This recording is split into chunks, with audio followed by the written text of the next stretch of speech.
filow jiitayaan dunida joogayne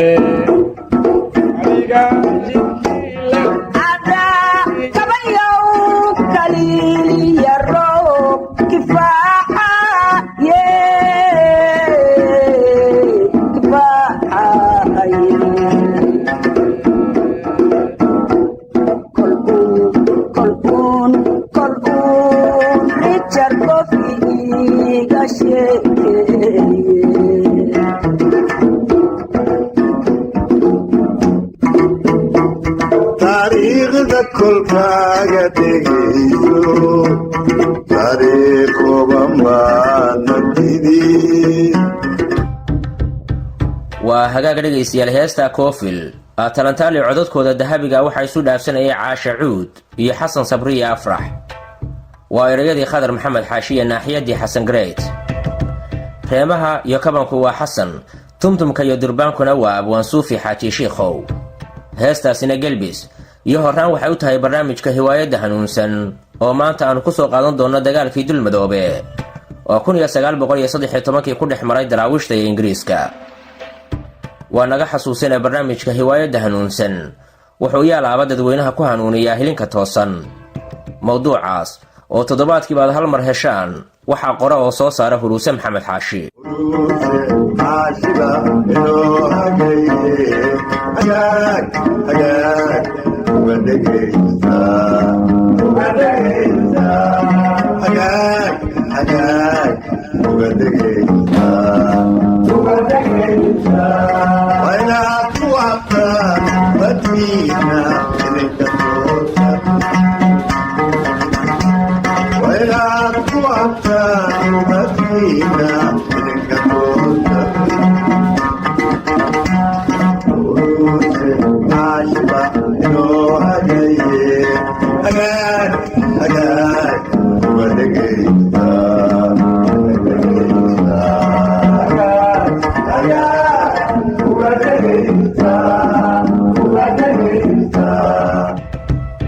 aan ku bilaabo barnaamijka. Richard Cofield wuxuu ku dhashay degmada Henor ee gobolka Derbyshire 27 Abriil ee 1882.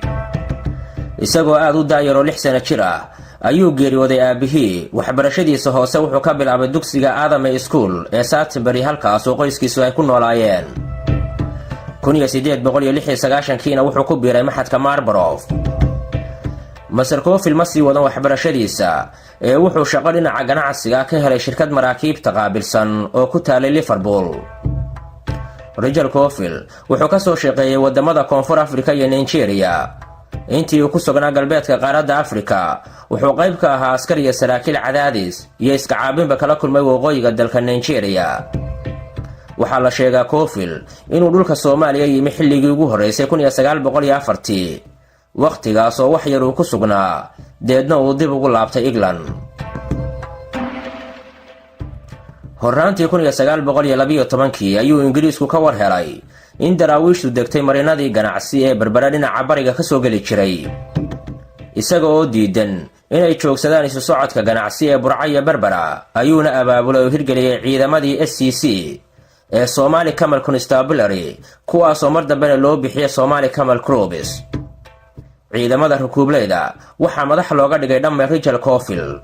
saraakiisha tababarada bixinayana waxay ahaayeen British. muuqaal codaysan oo la duubay xilli tababar la siinaya rukuubleyda ayaa lagu xarumaay yeelatay haykal dowladeed ay samaysteen. ayuu Ingiriisku go'aansaday inuu la dhaqmo sidii laba dowladood oo isdhinac degan. barasaabkii Ingiriiska u fadhiyay dhulka waqooyiga Soomaaliya wuxuu amar ku bixiyay in rukuubleydu ka howlgali karaan Burco iyo agagaarkeeda sahankooduna uusan dhaafi karin beer. waraaq xilligaas daraawiishta Ingiriisku uu soo diray wuxuu ku yidhi sidan: waxay ku socotaa Sheekh Maxamed Cabdilla Xasan.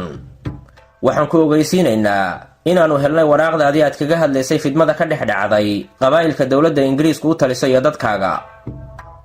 marka hore waxaan doonaynaa inaan mar labaad ku ogeysiino inaan dowladda Ingiriisku doonayn inay la murunto dariskeeda ama ay farigeliso arrimahooda. hase ahaatee dowladda Ingiriisku waxay filaysaa in dariskeedu sidaas oo kale yeelo.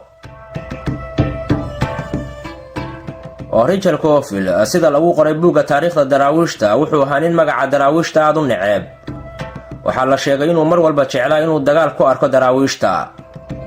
umuurtaas waxaa xakamayn jiray baa la yidhi dowladda Ingiriiska oo wada hadal nabadeed rabtay inay la yeelato daraawiishta. Cofield oo raba in loo fasaxo dirir uu la galo daraawiishta wuxuu u qoray Ingiriiska sidan: arrinta gunta ah ee qosolka lihi waxay tahay inkastoo wadaadku uu safmar u soo weerarayo qabaa'ilka lagu sheego inaanu ilaalinno ayaa haddana ciidamadayadii iska hoganayaan. qabaa'ilkiina dowladdu u diiday inay wadaadka ka argutaan yada oo laga cabsi qabo inay fashilmaan wada hadallo la filayay in isaga lala yeesho. miyaysan taasi buu yidhi ahayn wax lagu qoslo? horraantii bishii Agosto ee sanadkii 1913 daraawiishtu waxay duulaan ku qaadeen ceelka Burco. halkaas oo ay rabeen inay soo ceshadaan hanti hadyad ah oo daraawiishta laga soo dhacay. Dhamma Cofield oo raadinaya fursad dagaal oo daraawiishta isku arkaan ayaa weerarka daraawiishtu ay soo qaaday u arkay meerto xilliya dahabiya oo uu ku tabcayn karo abaanduulayaasha iyo dubcada daraawiishta. Cofield wuxuu soo dumay ciidamo lixaad leh oo ay ka dhex muuqdaan ciidamadiisii rukuublayda. barasaabkii Ingiriiska u fadhiyay dhulka waqooyiga Soomaaliya Sir J.F. Archer waxa uu Cofield ku canaantay abaabulka ciidan ee uu wado iyo duulaanka uu rabo inuu daraawiishta kaga daba tago. waraaq uu Cofield u diray barasaabku wuxuu ku yidhi sidan: ayay daraawiishtu dareersadeen xoolihii ay soo qaadeen ee ay ku soo magdhowdeen hantidii laga soo dhacay. iyaga oo ka warhayeen qabaa'ilka deegaanka iyo Ingiriiskuba ay soo raad raaceen oo ku soo raad joogaan ayayna daraawiishtu isqaybiyeen oo noqdeen gaadh hore iyo heega dambe. waxaana ishor iyo hareer socday ilaa 5 ciidan oo iskugu dhafan Golweyne, Shiikhyaale, Miinaale, Taargooye iyo rag xun. ciidamadii daraawiishta iyo rukuubleydii Ingiriiskuna waxay ku kulmeen kurta Dulmadoobe ama Ruuga oo ku taala tuulada Inaaf Madoobe ama magaalo yar. dagaalkaasna waxaa lagu dilay ammaanduulihii rukuubleyda Richard Cofield. In 1913, its commander, Captain Richard Corfield, disobeys orders and leads an attack against the dervishes. Corfield is killed, his forces annihilated. Sayyid Muhammad commemorated the dervish victory with a poem. You have died, Corfield, and are no longer in this world.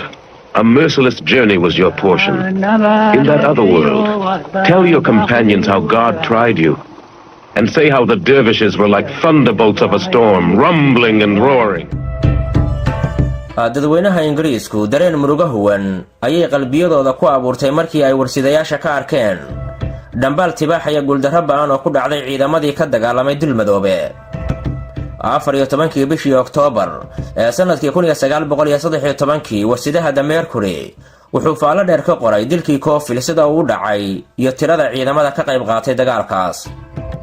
baarlamaanka Ingiriiskuna wuxuu dilkii Cofield ka badhigtay dhingad xanuun badan oo uu la dhaco dhabarka xukuumadda Laybarka.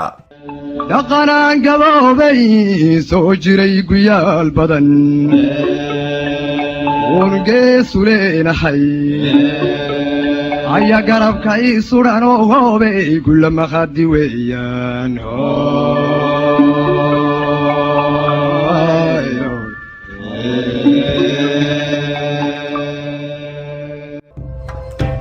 daraawiishtu markii ay taleex ku soo laabatay waxay ka warbixiyeen qaabka dagaalku u dhacay iyo sida ay guusha ku heleen. Ismaaciil Miro oo ahaa abaanduulayaashii ciidankaas ayaa warbixinta dagaalka ku soo koobay gabay tilmaam sugan ka bixinaya marinada iyo deegaamadii ay sii mareen ilaa ay ka gaadhayeen Dulmadoobe. hoyaalayey hooye annagoo taleexna aljahaad talaadii soo qaadnay. Ismaaciil Mire markii uu gabaygaas mariyay ayuu Sayid Maxamed Cabdulla Xasan isaguna tiriyay gabaygiisa caanka ah ee Cofield. Cofilow jiitayaan dunida joogayne adiga jidkii lagugu waday jimiclaaneede jahanamo la geeyo wada akhiro jahane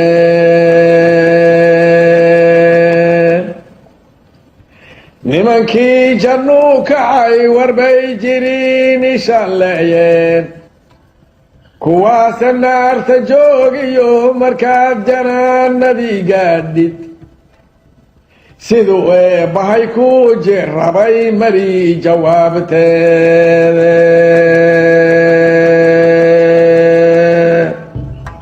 nimankii aakhire aaday ee daraawiishta ahaa koofilow haddaad u tagto war bay sugayaane ingiriis iyo daraawiish waxa kala raacay fariinteeday sugayaane annaga wax nagama dhibane adaa dhintay unkiiwi kaasi wuxuu ahaa cabdilqaadir xirsi yamyam oo tafsiir ka bixinayay gabaygii koofil carabkeen gablool waa maangu racan waa la gaasiree aashaa u gudub gabayga waan jeclahay waa gaddaan rabee midkaan maanse garan ma gubuu ahaa maye waa gu kale waa gugee walaal midkii halac ma garan ma'dabaha gelin erayaa gedmade gabaygaa lahaa garab baan rabaa garashaan hayaa waa gaddaan rabee qaamuus guddoon gallad baan hayaa eebbaa galladay qaamuus gartoo waa gaddaad rabtee haddaad jawhartii aragto waa qaafadii daraawiishta ahayd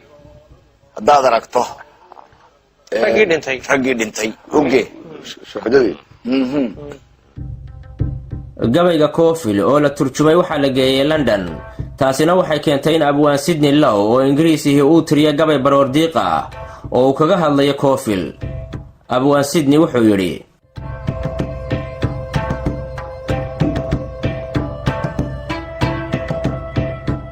We strike the praise, the fail, and dim. Not whole finds it is the dream that they hold us beyond our ken, near us from the whole of them. Do we not know that the death is wise?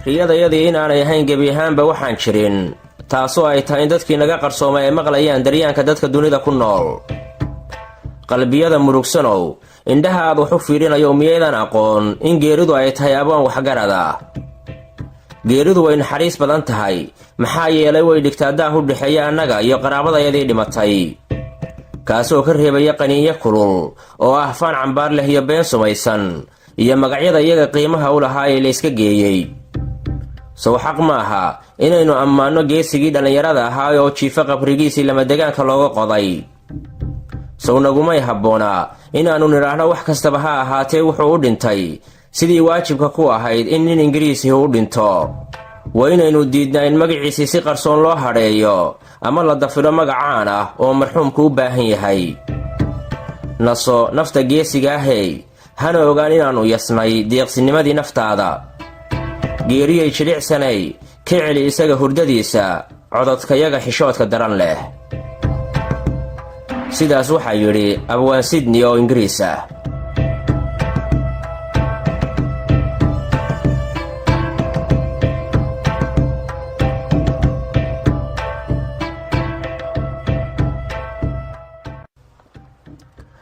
toddobaadka dambe dhegaystayaal haddii rabbi uu raalli ka noqdo waxaad ku maqli doontaan barnaamijka sheekooyin aanu kaga hadlayno qalcaddii aamin ee sannadkii 1913 daraawiishtu ay ka dhisatay beledweyne taasoo madax uu ka ahaa xaaji maxamuud macalin cagadhiig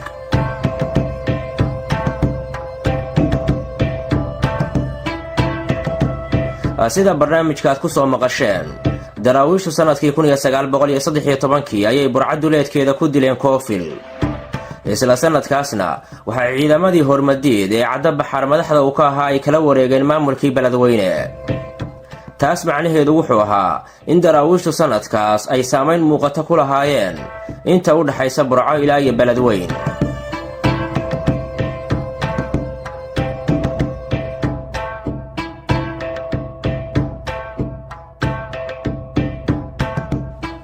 sheekooyinka dhegaystayaal barnaamijkan aad ku maqasheen intooda badan waxaan ka soo minguuriyey kutubka taariikhda daraawiishta ee 1976 uu daabacay qoraaga awjaamac cumar ciise buuggaas oo dukaamada soomaalida iyo laybareeriyadaba yaalla awjaamac cumar ciise waxa uu haatan ku turjumay luuqadda af carabiga manaha buuggii u horreeyay ee uu af carabi ku qoro ee waxaa jira ilaa 6 buug oo uu af carabigu ku qorayay teer iyo lixdamaadkii. oo 1965 ayuu qoraagaasi Qaahiro ku daabacay buugga taariikhda Soomaaliya. isla sanadkaasna wuxuu Qaahiro ku soo saaray buug uu kaga hadlayo taariikhdii SYL. waxaa kaloo jiray buug af carabigu ku qoran oo uu 72kii thawradii ama sakacaankii 22kii Oktoobar kaga sheekeeyay. kutubta uu af Soomaaliga ku qoray waxaa uu horeeyay buugga diiwaanka gabayadii Sayid Maxamed Cabdulla Xasan ee 1974kii uu Muqdisho ku soo bandhigay. marka laga yimaado buugga taariikhda daraawiishta ee 76kii uu qoray waxaa kaloo jiray 2 buug oo uu maansooyinkii hore ee Soomaalida kaga sheekeeyay iyo waliba buug kale oo uu Mombasa 95kii ku soo bandhigay kaas oo uu kaga hadlay qaranjabkii Soomaaliya. warbixinta kooban ee kutubta uu jaamac ku saabsan dhageystayaal dhamaad waxay u tahay barnaamijkii hiwaayada hanuunsan. waxaa idinla socodsiinaya anigoo Khadar Maxamed Xaashiya. mar dambe intaynu kulmi doonana waxaan dhammaanba idin leeyahay nabadgelyada naxariista Eebbe iyo barakooyinkiisu ha idin ahaadeen.